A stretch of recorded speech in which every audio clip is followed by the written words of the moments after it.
Let's walk through setting up and using two-factor authentication, or two-factor, on the login page in WP Ghost. To get started, first activate the two-factor feature. Head over to the Overview section in WP Ghost and turn on 2FA. Next, go to the two-factor login section. Here, you'll find two options for implementing 2FA. QR code. Use an authentication app to scan a QR code. Email code. A unique code will be sent to the user's email. Note: for the email code option, you'll need an email support plugin to ensure reliable email delivery from your website. Just like in the brute force settings, you can limit the number of failed two-factor attempts. This lets you block further attempts for a specific period and display a message instead of allowing continued login tries.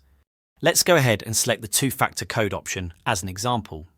Activate two-factor authentication for the current user by going to their user profile. Follow the instructions based on the app you're using. Scan the QR code with your Authenticator app and enter the code from the app for confirmation. Once confirmed, WP Ghost will generate backup codes. Download and save these as a backup solution in case your app isn't accessible, preventing you from being locked out. After setting everything up, save your settings.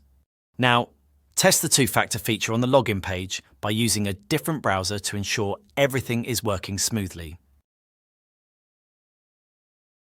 Each user has the option to enable two-factor for their account for added security. As the administrator, you'll be able to view a list of users with two-factor activated, including their last login times using two-factor authentication. In the two-factor section, there's also a log of all login attempts, giving you a comprehensive overview of login activities and security on your website. That's it. You now know how to set up and use two-factor authentication in WP Ghost for enhanced login security.